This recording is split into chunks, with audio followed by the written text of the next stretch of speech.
What's up, everyone? Today we've got a lineup that's so packed you'll think we're hosting a Saturday morning cartoon marathon. I'm Rob on the right. Let's go take a look. No! Get what they voted for.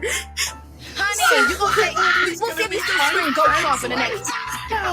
Okay, first off, I want to talk about Trump 2.0. The media is just scratching its head and lefties are losing it on TikTok. They can't figure out how Trump's team has locked out establishment Republicans. I mean, Mike Pompeo and Nikki Haley, hard pass. Instead, Trump's building a dream team, and the left is especially confused as how Trump saw right through Mike Pompeo's BS. Check it out.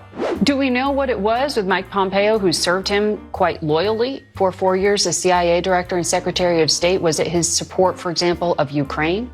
It's just a different orbit around Trump right now. The president-elect has people like Donald Trump Jr., Elon Musk. He has Steve Bannon on the outside advising him. These are people who are not interventionists. These are people who aren't traditional Republican hawks. Now, President Trump has announced on Truth Social his latest recruit, Tom Homan, the border boss who's set to make Kamala's Border Czar title sound like a sitcom punchline. This is what Trump had to say about the issue. I am pleased to announce that former ICE director and stalwart on border control, Tom Homan, will be joining the Trump administration in charge of our nation's borders. The border czar, including but not limited to the southern border, the northern border, all maritime and aviation security. I've known Tom for a long time, and there's nobody better at policing and controlling our borders. Likewise, Tom Homan will be in charge of all deportation of illegal aliens back to their country of origin. Congratulations to Tom. I have no doubt he will do a fantastic and long-awaited for job.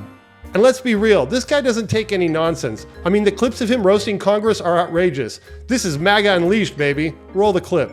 Zero tolerance was interpreted as the policy that separated children from their If I get arrested for DUI and I have a young child in the car, I'm going to be separated. When I was a police officer in New York and I arrested a father for domestic violence, I separated that father Mr. from Homan, his with family. all due respect, legal asylees are not charged with any crime.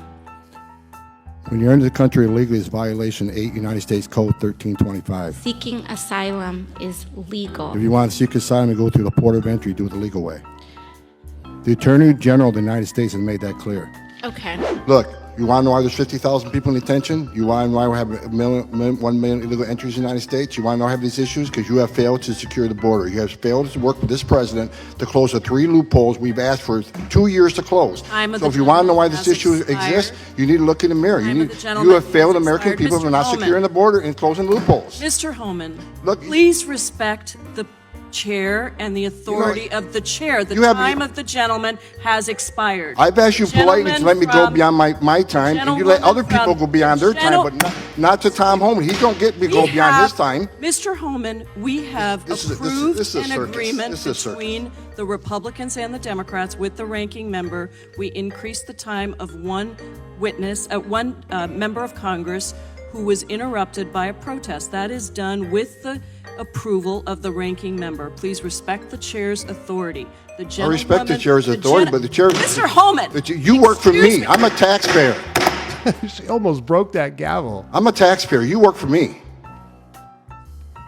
The witness will suspend. Now that's the kind of energy we need from our reps. A no-nonsense, straight shooter, takes no prisoners vibe. I mean, Tom Homan isn't just a pick, he's a statement. It's like when we ditched Atari for Nintendo. It's bigger, better, and has that take-no-crap attitude. Hey, if you're loving this breakdown, smash that like button, share it with your friends, and make sure you hit the subscribe button and notification bell. It's the only way you'll know when I upload a new video. Anyways, let's take a look at what the broken old crow Mitch McConnell is up to. I'm telling you folks, the US Senate has gone full soap opera. Little Mitch is trying to pull secret ballots to elect a new Senate majority leader. Mitch, you're trying to shoehorn our surprise election on a Wednesday? Come on, man. This ain't no bingo night at the Elks Lodge. Regardless, the drama continues to heat up, with Rick Scott emerging as the people's choice. Even Elon Musk chimed in, and when the guy who reinvented cars and rockets backs you, you know it's serious. Meanwhile, McConnell's camp is playing dirty, and we've got the leaked whip count to prove it. Check it out. Names, numbers, and backstabbers all laid bare. I mean, take a look at this. Presently, Cornyn is at 18, while Thune, who's basically a mini Mitch McConnell, is at a whopping 24, and Scott, the people's choice, is a measly 11. If you need proof that Cornyn and Thune are never Trumpers and just as bad as McConnell, then watch this video clip. Two reactions worth noting from Senate Republican leadership. John Cornyn of Texas told CBS News he simply doesn't think Donald Trump can get elected president. Quite a statement from Senator Cornyn. John Thune of South Dakota says America is going to have to decide whether it wants to deal with, quote, all the drama. After this verdict and the other investigations, not exactly a robust endorsement from top Senate Republicans for Donald Trump Number tonight. 2 Senate Republican, South Dakota's John Thune, is voicing concerns yesterday about Trump's impact on down-ballot races heading into 2024. Here's what he said yesterday. If you look at the record in 18, 20, and 22, when he's the issue, we lose. And so I would rather have the issue be Biden and his policies. And I think the way that you do that is you get a different nominee, which is why I'd endorse somebody else.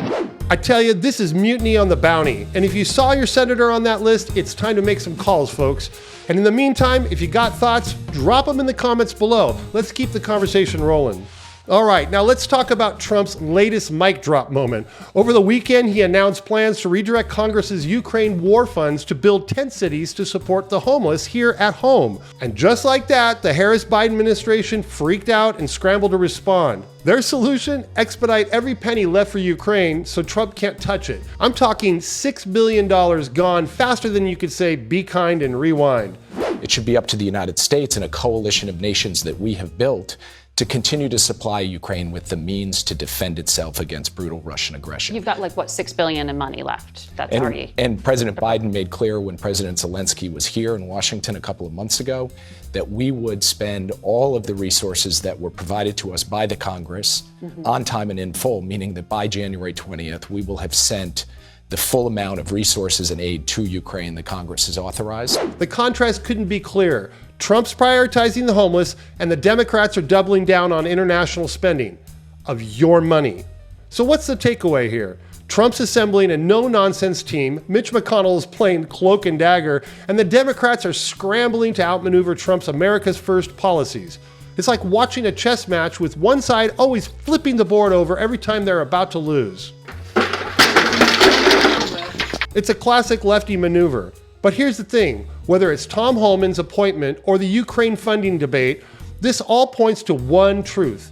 The fight to put America first is more relevant now than ever. As Vivek Ramaswamy put it, this is a battle for small government revolutionaries to take the wheel and steer us back to the principles that made this country great.